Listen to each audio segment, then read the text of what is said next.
What's up, everyone? Welcome to Cracka. Um, got quite a review to go over.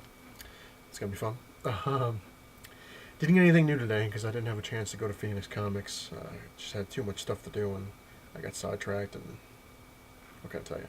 Which isn't too bad. Don't feel bad for me actually because I had. I'm still waiting for my Midtown shipments, which was for this week. And I'm always with Midtown when I was with them. Ordering stuff, I was always like a week or 2 weeks ahead of the actual week coming around, so I didn't miss anything. I just gotta wait till Friday to get it. Um, and then once I'm done with those shipments, I'm done with Midtown. Anyway, before I get into the review, I want to talk about a couple things that I saw and some things that I've heard, and also talk about. I was gonna originally have another live episode on Friday, this Friday, but so many people canceled again, so I decided not to do it. What can I tell you? If I change my mind or if it comes around, then I'll definitely let everyone know if I'm going to do it or not, and give everybody a heads up of what time and stuff like that. But anyway, Ultimate Spider-Man is back on TV. Very cool. I actually enjoy that cartoon. A lot of people don't. I think it's really cool. I think it's interesting. It was like an hour special. It was on Monday, which was cool. It had the Lizard and it had Electro. The Lizard definitely looked like the Ultimate version, but they were trying to look like they were trying to cross in between the regular and the Ultimate, which was not bad. And Electro was cool because they actually had him in his original Amazing Spider-Man costume with the lightning bolts, and then they turned him into Ultimate, and then he turned back. It was cool. The one thing I couldn't stop laughing my ass off was the first one with the Lizard. If you watch Ultimate Spider-Man, you know he always has like Power Man, Iron Fist with him, White Tiger, and Nova. And I'm sitting there and I'm watching. I was like, wow. I was like, when the hell did Ultimate Spider-Man become Spider-Man and his amazing friends? And just as I said it, they had like a joke towards it. He's like, Spider-Man and like Dr. Connors, whatever it is, team up, and they showed Spider-Man going up like the original intro from Spider-Man and his amazing friends, and I just could not stop laughing. I was like, oh my god. I was like, I just called it, but it was cool. I'm looking forward to watching Arrow tonight, the new Arrow. Hopefully, it'll be cool like the Firefly one was last time. And interesting ththings. Interesting things. One thing I'm kind of on the fence about because I really don't know how I feel about it. But apparently, if you've everyone out there seen Zombieland, which was an awesome movie, I thought it was cool. I thought it was funny as hell. Originally, they were making a sequel, which is supposed to come out. I don't know if it was this year or next year or whatever it was. But now they're claiming they might postpone the sequel or get rid of the sequel altogether and make. They're supposedly making a TV show of it now. And Amazon is making it. I'm like, you gotta be kidding me. I don't know. I don't know. I mean, from what I heard originally, that the Zombieland 2 was already made, and they were supposed to put it out this year, but apparently not. So I don't know what's going on. But another interesting rumor is that Batman, as most people know, is getting rebooted again. But apparently they're going to not do any reboot on Batman until 2017. So we got some time to forget about everything that happened and start from scratch again, which is friggin' annoying. Anyway, speaking of Batman, let's get into these reviews. I read Batman and Robin number 16. This was pretty cool. It's basically Batman versus Robin. And, Joker throwing his quips in here and there. And, because Robin was technically poisoned by hyenas, Joker's hyenas in the last issue. And he thinks he's fighting Batman, but spoiler alert. Basically, Joker brings it down to Batman's either going to kill you, or you're going to kill him, and if you don't, then I'm going to kill you both, or whatever it is. And Robin just kind of says, "All right, you know what? You can kill me." And Joker was not pleased, so he winds up blowing Batman's chest open, and you find out this wasn't really Batman as Robin passes out from the Joker toxin. He pulls off Batman's mask, and it's an Asian dude. Apparently, it was like one of his teachers or something like that. So, interesting. And then Batman number 16, which was crazy. It's basically an Arkham Asylum. And Batman, it's like a gauntlet. He went through Mr. Freeze, he went through Scarecrow, he went through like all these, villains, and then he gets to this one area which is like the warden's secret area passage or whatever it is. I forget how it is.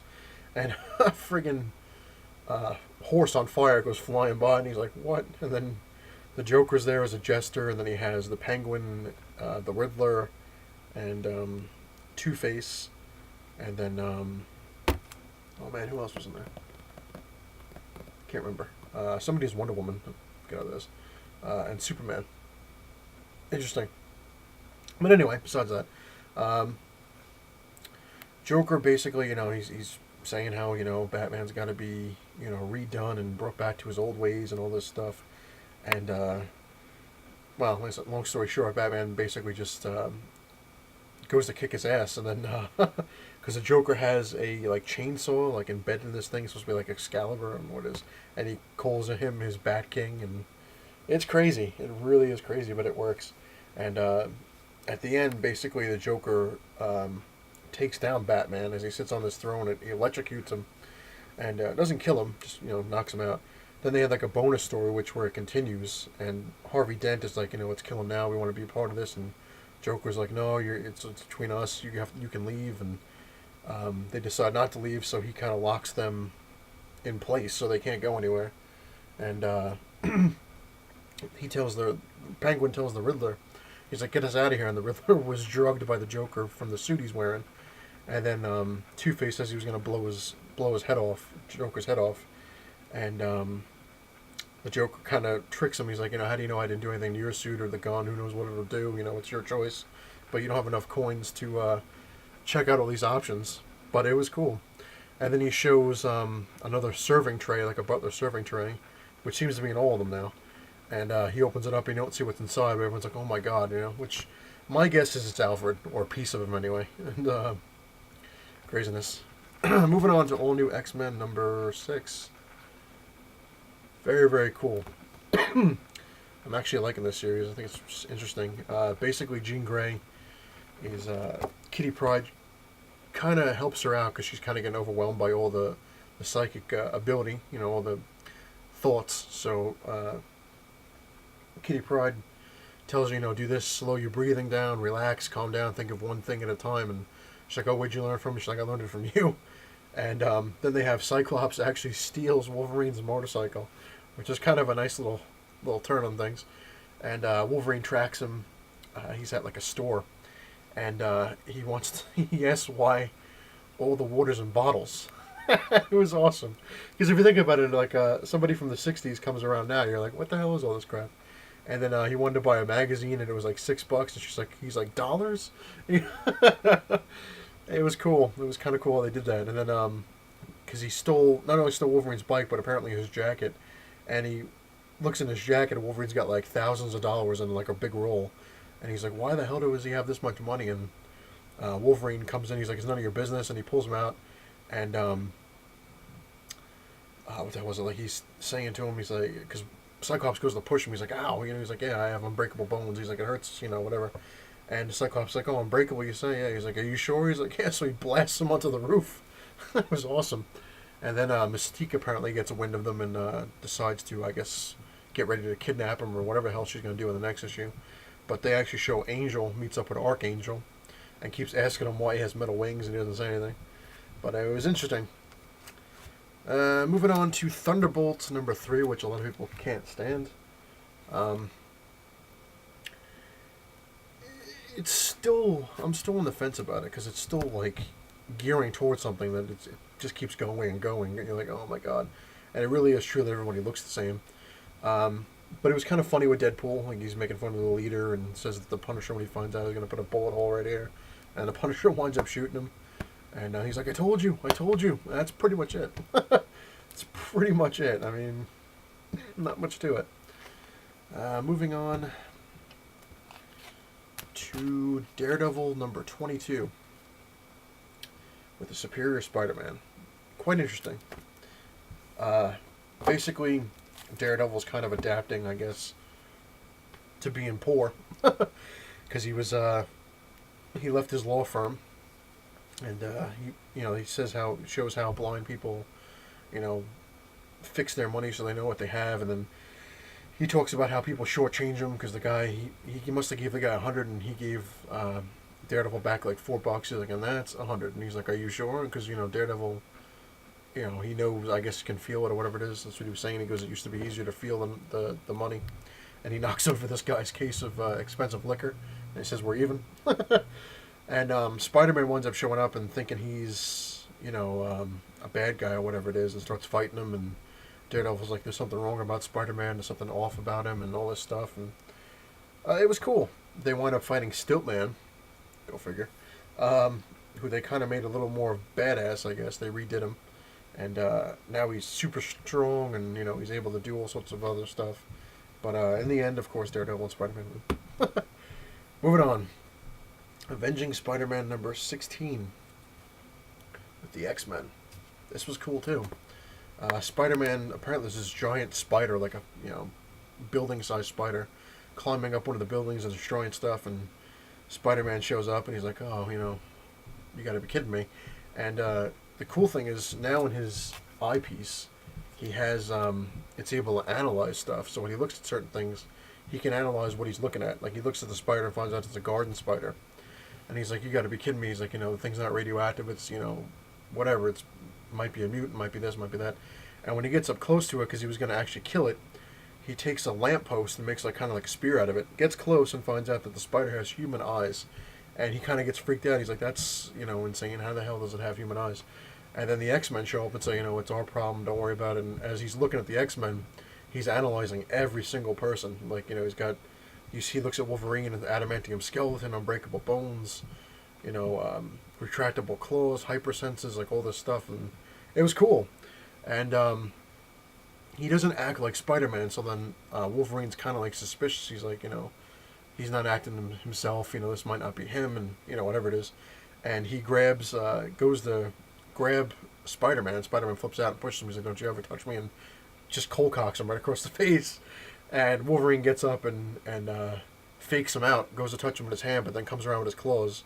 Well, goes to touch him with his claws, he comes around with his hand and grabs him, and tells Phoenix 2, or Rachel Gray, whatever you want to call her, to check his mind and make sure he's him. And Doc Ock, of course, comes up. He's like, oh, crap, they're going to know it's not me. They're going to know, whatever. So he starts, making jokes, like Spider-Man. He's like, oh, who hasn't wanted to punch Wolverine? And the X-Men are like, well, I wanted to punch him today, actually. And but it was cool. And then they find out the spider was actually part mutant, part human, and part something else. And you find out that the Jackal is behind it, which could be very interesting, especially when Doc Ock's Superior Spider-Man fights him. Moving on to Alpha Big Time 0.1, which was a complete waste. I should have read a little more further. The origin of Alpha from the pages of Amazing Spider-Man, that's all it is. It's just the retelling of The Amazing Spider-Man when Alpha first appeared. It's the exact same book, just different cover. So I was like, damn it. And I figured, what the hell? I got nailed. Moving on to the last book I'm reviewing, it's The New Avengers number 2, which, like I said, I was going to give it a chance. Now, this one kind of irked me a little bit. Not because it's a bad book, but it just kind of gets me a little bit because it kind of doesn't make sense. Other than, I guess it does kind of make sense.